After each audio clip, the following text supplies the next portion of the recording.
Oregon lawmakers are struggling with the question of whether to pay farm workers time and a half for working more than 40 hours in a week, which is pretty much what every hourly person in America gets. And full disclosure, I'm a union member here at KGW. I get time and a half, but farm workers in Oregon do not. So it's obvious that they should, right? Well, as I dug into this, it turns out the issue is not quite as obvious as I thought.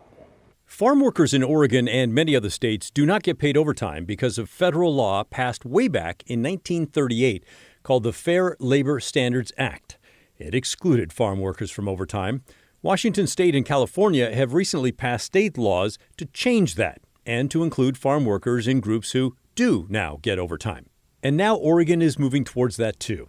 Representative Andrea Salinas, a chief sponsor of the bill, said it is time for a change. And like I said, I don't blame anybody today for setting that system up, but I do take responsibility for changing a system that was rooted in racism.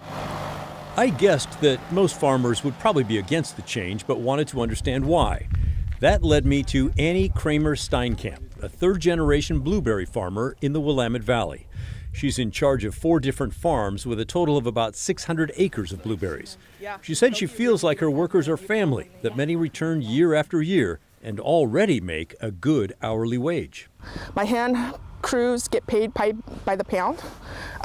Right now, on average, my average pickers are making $20 to $22 per hour. My top guys are making $35 to $45. And then you add time and a half on top of that, you're talking over $30 for the average picker. And for the top pickers, that's $50 to $60. She said that would push her farm from a slim profit to losing money. Let's drill down now so you can get a feel for the income and the outgo that farmers like Annie are dealing with and why this overtime bill makes them nervous. On Annie's farm, she told me, the cost to grow a pound of blueberries is around 50 to 60 cents. The cost to pick, pack, and ship that pound is about $1. Annie sells the berries to a wholesaler and gets on average $2 a pound. That leaves her 40 cents a pound.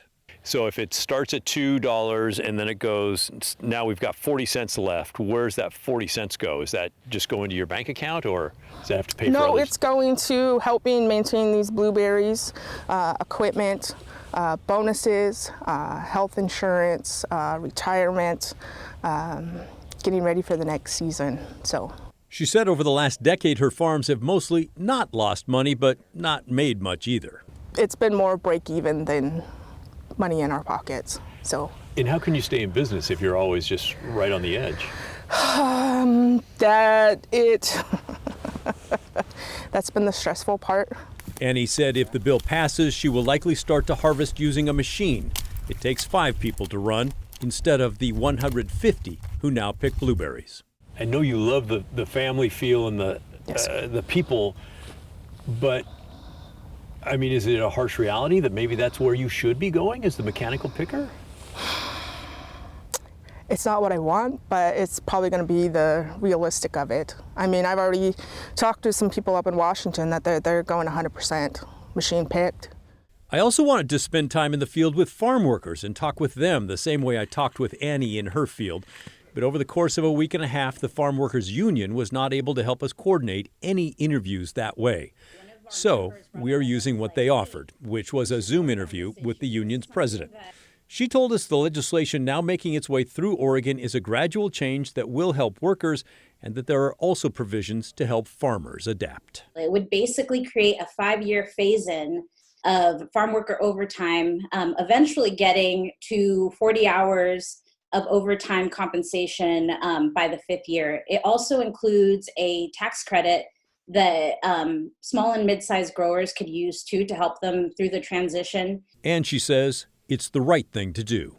And not only a matter of equity and dignity and respect, but if we don't implement something, we also fear that people are going to choose to go to Washington or not come back, especially our migrant farm workers who are already saying, hey, I get paid overtime in this other state, and I'm questioning whether I'm going to come back again next year.